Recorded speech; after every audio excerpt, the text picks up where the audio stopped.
Hi, I am Gabriel Dirksen, and this is my Module 10 um, presentation from Safe Schools for AEP 880 Cultural Diversity. Um, this module is kind of just about building a safe school and having a good environment and making sure all students are cared for and you have a safe learning environment for the students.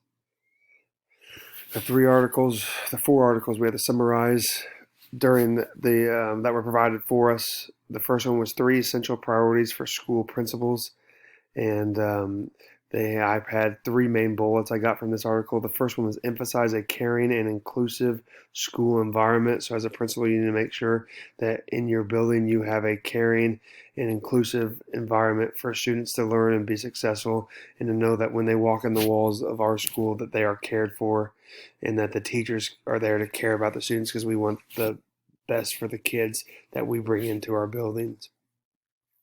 The second bullet was equip staff and faculty and embrace a leadership role. You are there to kind of guide and navigate. Um, as a principal, I think it's the best that you give the teachers a voice and let them do.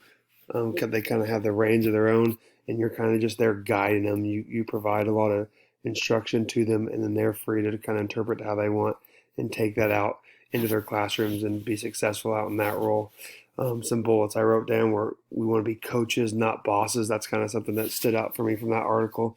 And strong team work ethic. We need to be a team. We need to help each other, build each other, support each other, and have each other's back. And as a principal, we just need to be there to guide them. And I thought that was kind of real valuable information I got from the article. The last one was collaborate with community. As a principal, you need to be out there collaborating with your community. You need to show that we're a transparent window, that we're not trying to do anything inside these walls and be secretive. Just let them know what's going on there. And social media is making that so much more easier.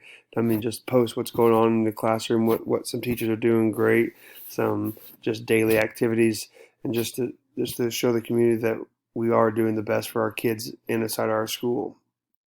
The next article is how feeling respected transforms a student relationship to school.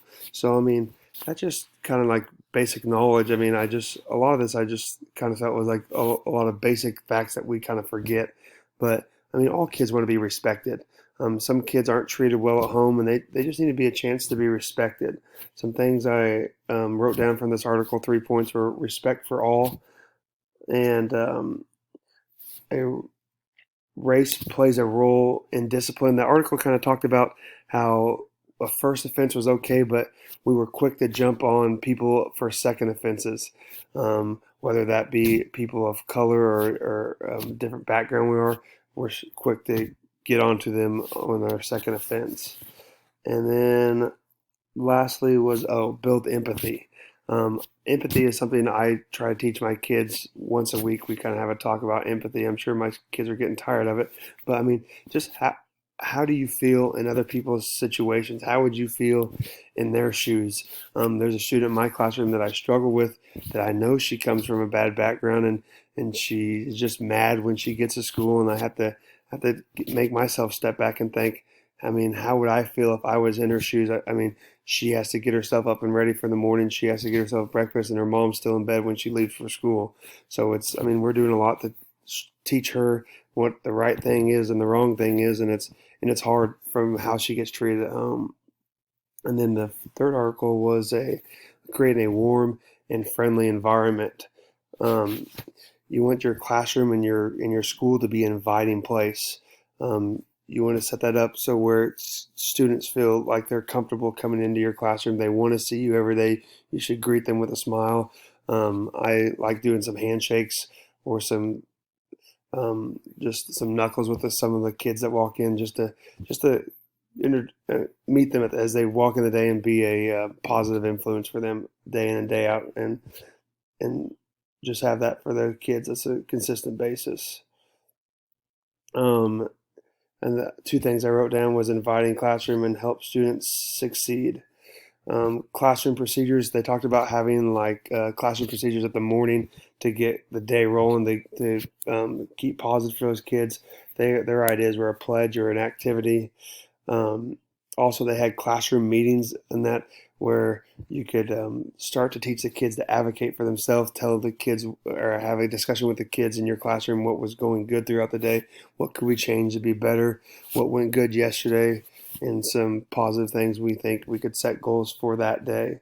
So I don't do that in my classroom, but it's something I think I will consider because that is something to get their input, let them have a voice in how the school day goes, and lastly was advocate for themselves.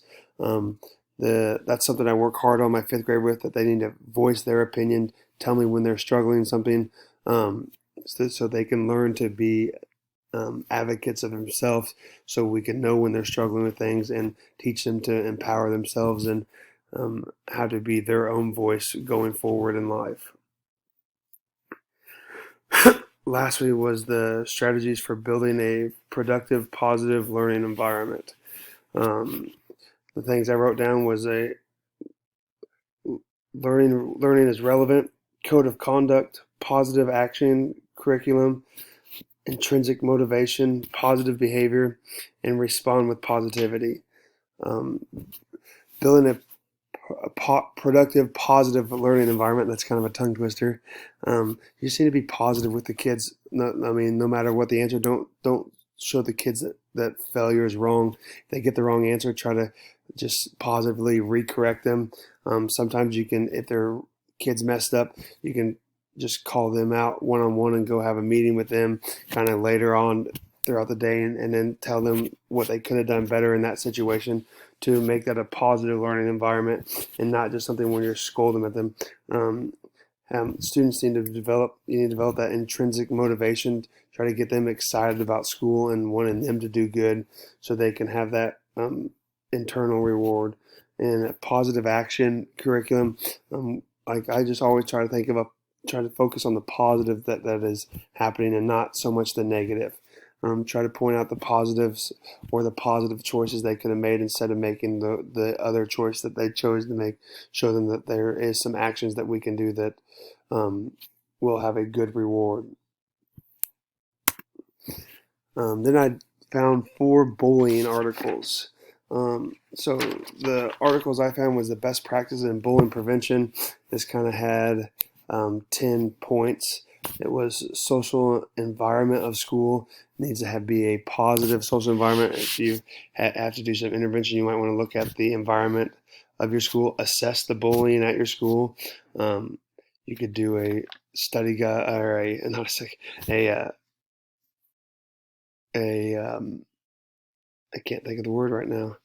Um, you could do you could take the poll of the students, have them vote or give out a ballot and have that get their survey on it. That's what I'm looking for.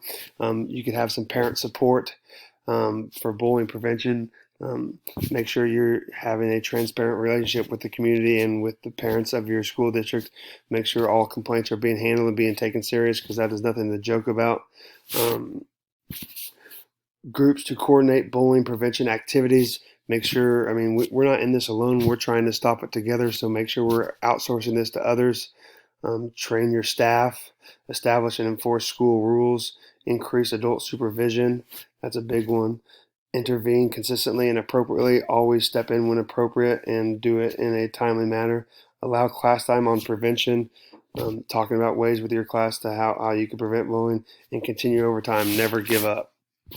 The next one was bullying prevention and intervention strategies. Prevention strategies: communicate and teach all expected um, all expected behaviors and social behaviors of the students. So that article is pretty short, but it just talked about how you could have prevention strategies that would help correct the bullying or intervene, and just really reflected off the top one.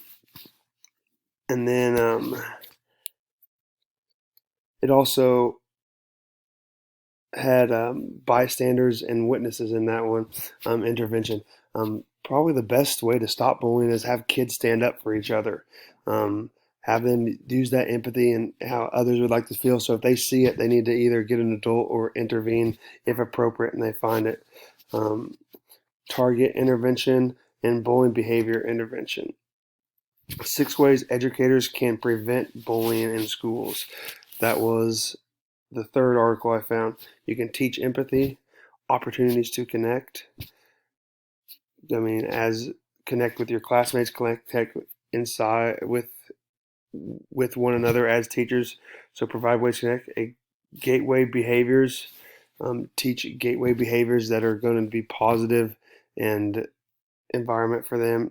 Use arts to create context. It talked about like using plays and dramas to use their voice and get their voice out in there. Minimize intrinsic circles in schools.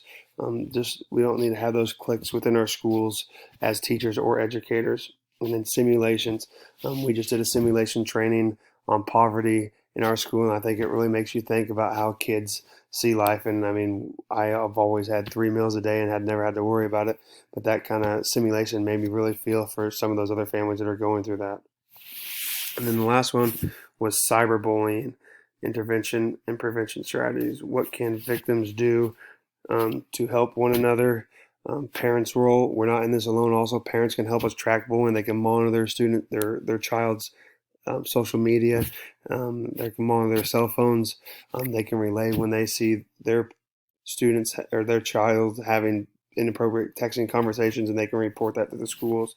And then, as educators, it's a new thing. Cyberbullying is, I mean, technology is fastly developing, and we have to make sure our policies are up to date and make sure that we're doing all that we can to make sure our rules are clear and concise, and this is the consequence that's going to happen when we're in this situation. And this is the data, the types of bullying was name calling, teasing. Those were all very high.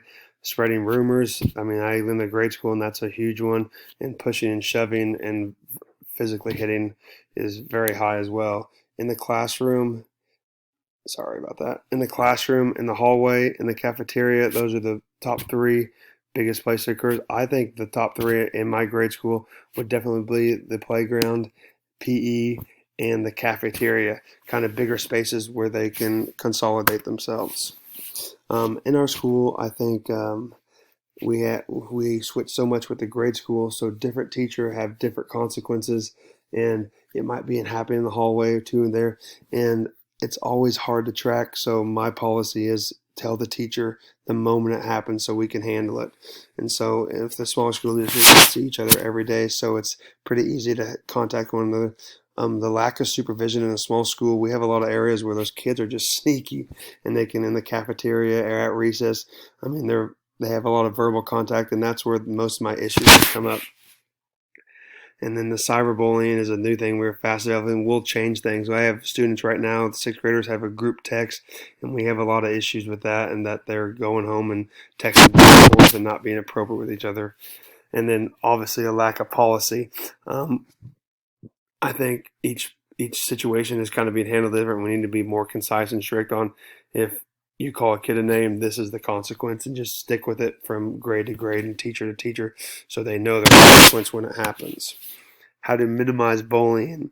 Um, I just put the standard because it asks how do you can incorporate with the standards. It says understands how to create and sustain a school environment in which each student is known, accepted, and valued, trusted and respected, caring and encouraged to be an active and responsible member of our school and community. I think that just speaks for itself. If we do these things, it will help reduce the bullying in our school because people will be trusted, they'll be cared for, and they will act responsibly, which will um, help to minimize the bullying that's going on in school. School-wide policies. I think if we kind of have our free reign at our school. Our superintendent is our principal, so he's not always in the building. So the teachers have to handle the punishment a lot, and so school-wide policy that would kind of help us and increase supervision if we could just be in the right spots at the right time and make our presence known. I think that would really help us. And these are my references. These are my first 4 articles that were our articles we got from the course, and these were the 4 I looked up on bullying. And just kind of last thoughts to conclude. I kind of sped through that at the end because I'm running out of time. But I just think bullying prevention is huge, and it starts with having a positive and learning environment for students where they feel cared and loved in the school.